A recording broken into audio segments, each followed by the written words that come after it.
2022.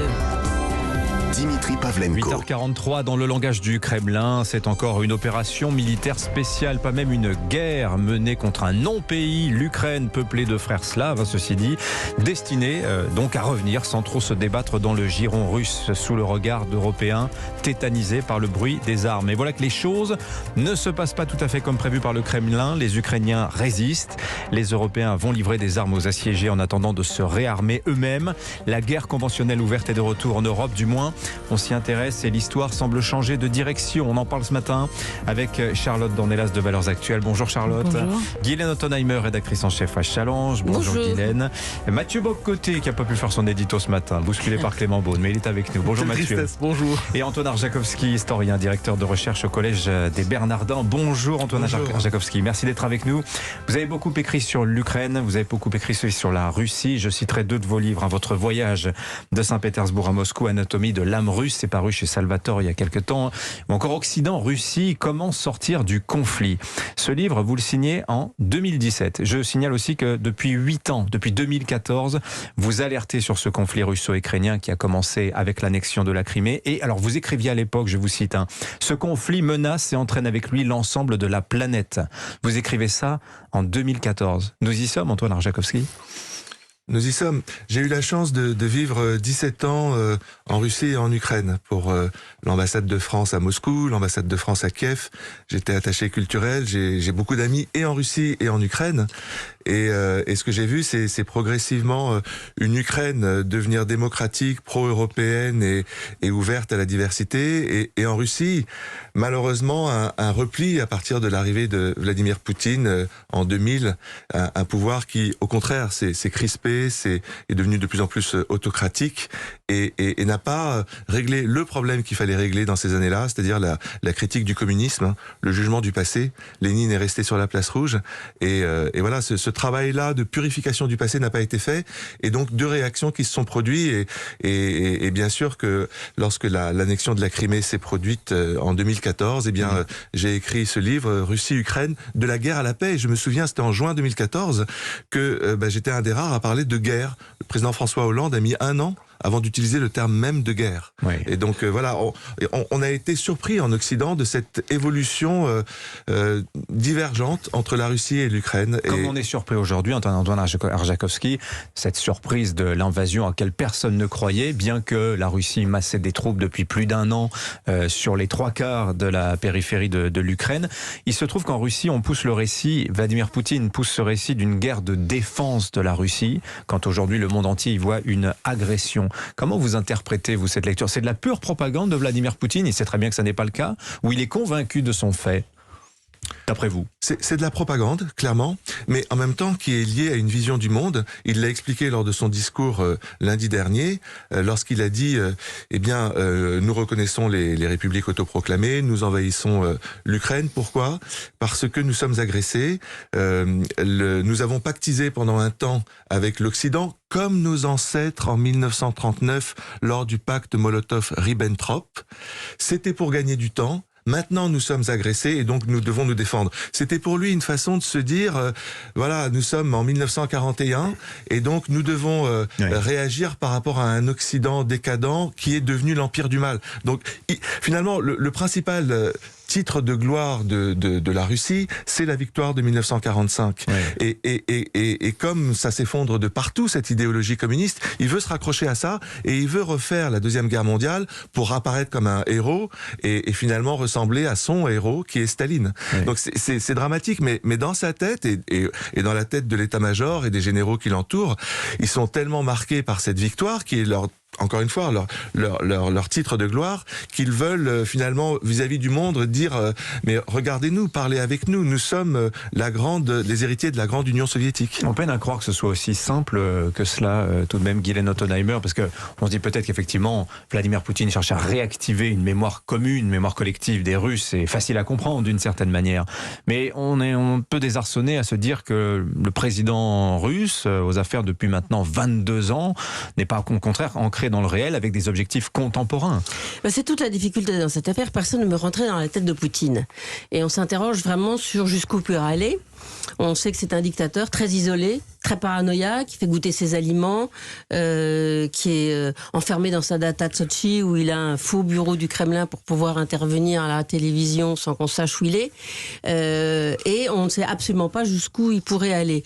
Une chose qui est sûre, c'est que, alors on se demande même si ce visage gonflé ne cache pas une maladie qui le pousserait à agir vite et laisser une trace, parce que l'état de la Russie, l'état dans lequel est la Russie est catastrophique. Je veux dire, l'espérance de vie baisse, l'illettrisme progresse, l'alcoolisme augmente. Quand vous voyez l'Ukraine, elle regarde la Pologne à côté, qui a multiplié son PIB par 3. Ben évidemment, l'Ukraine a plus envie de ressembler à la Pologne qu'à la Russie, qui est en train de tomber dans un gouffre. Donc évidemment, comme font les dictateurs dans ces situations, ben, c'est le front extérieur.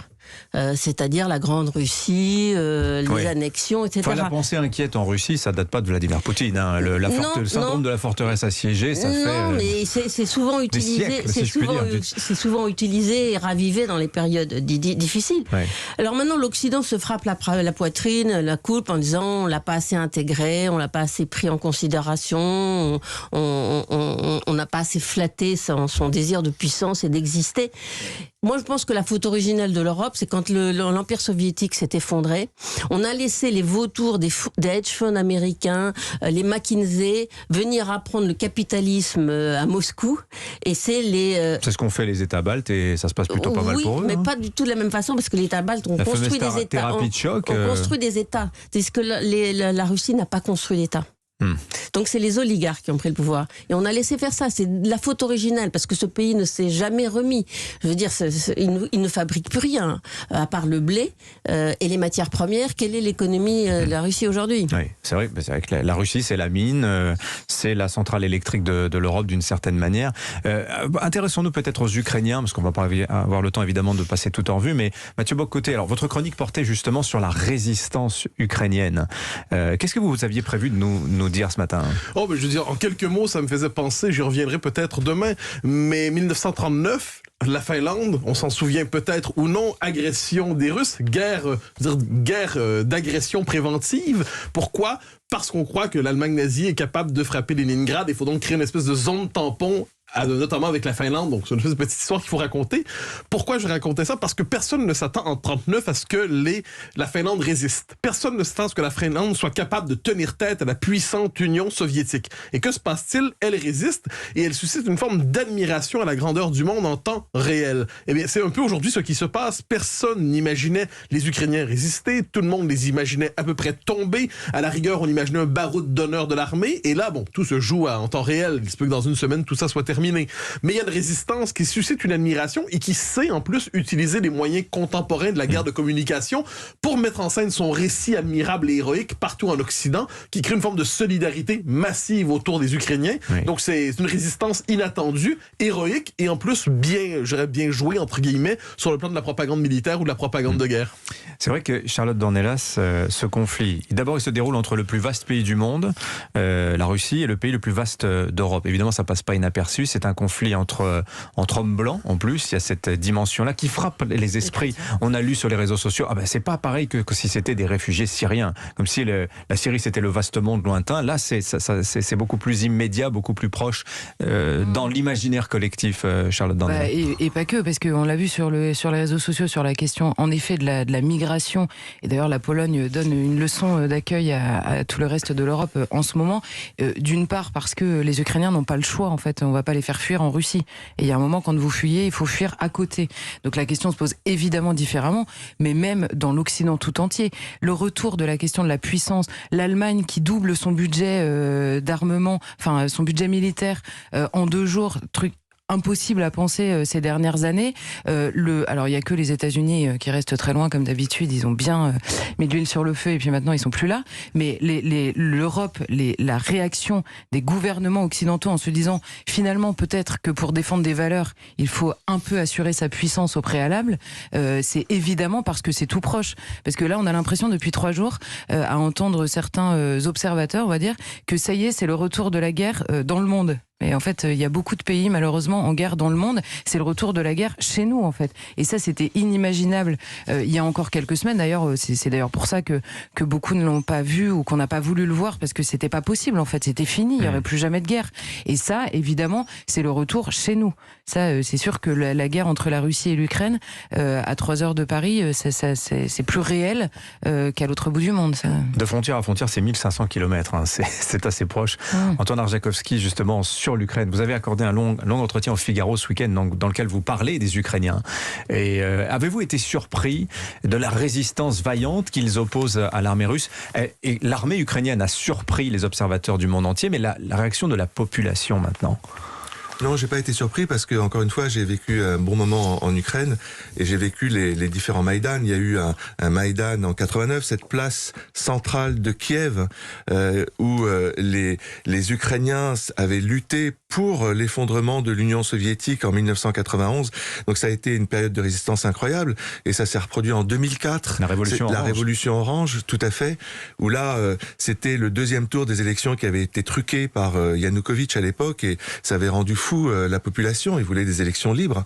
Et donc Maïdan qui a abouti à un deuxième tour des élections qui avait abouti à la victoire du président Yushchenko. Et puis 2013-2014, les Ukrainiens qui à l'époque voulaient avoir un pied en Russie, un pied en Europe. Et ce pied en Europe, Yanukovych leur retirait. Yanukovych qui était revenu au pouvoir, leur retirait. Ouais. Et donc lui, en décembre 2013, février 2014, le pays entier, à l'Est comme à l'Ouest, qui s'est mobilisé. C'est ce qu'on a appelé la révolution de la dignité, le 3e Maïdan. Et donc, petit à petit, cet État-nation qui est très ancien, qui a plus de 1000 ans, s'est vraiment constitué comme État-nation, dépassant les frontières linguistiques. C'est un pays bilingue, mais chacun avait sa première langue. Là, c'est la langue ukrainienne, la langue d'État qui s'est imposée. Pluriconfessionnel aussi, catholique, orthodoxe. Là, c'est l'idée d'identité chrétienne qui s'est imposée. Polyculturel, etc. Cet État-nation qui s'est constitué, les Ukrainiens l'ont attendu depuis tellement de siècles que c'était bien clair que là, au moment de l'annexion de la Crimée et du Donbass, les Ukrainiens ont résisté, ont dit nous, la Crimée et le Donbass, c'est comme l'Alsace et la Moselle. Mais alors je compare souvent ce conflit russo-ukrainien au conflit franco-allemand, qui a donné 2 guerres mondiales. C'est le même problème d'une incapacité pour 2 nations de dire nous avons le même héritage médiéval et chacun nous sommes légitimes à être l'héritier de Vladimir, pour la France l'héritier de Charlemagne et malheureusement la Russie se dit l'héritière exclusive de la Rousse de Kiev de Vladimir. Et donc les Ukrainiens disent non, on est sur notre territoire, Kiev c'est la capitale de l'Ukraine et donc nous n'allons pas nous laisser voler notre héritage, notre histoire, notre capitale. Et donc c'était bien clair que l'Ukraine allait résister et je suis certain absolument et tous les Ukrainiens sont certains que aucun gouvernement fantoche ne pourra s'imposer en Ukraine comme le souhaite Vladimir Lénine. L'Ukraine sera-t-elle Vladimir Poutine. Vladimir Lénine, c'est pas mal. Merci Antoine Arjakovski. Vaste question, est-ce que l'Ukraine serait une nouvelle Tchétchénie, un nouvel Afghanistan pour la Russie? On lit ça dans la presse aujourd'hui, on aura sans doute l'occasion d'en reparler. Merci d'être venu nous voir Antoine Arjakovski. Je redonne le titre de votre dernier ouvrage. 2017, Occident-Russie, comment sortir du conflit? Déjà. Merci Charlotte Dornelas. Merci Guylaine Ottenheimer. À lundi prochain.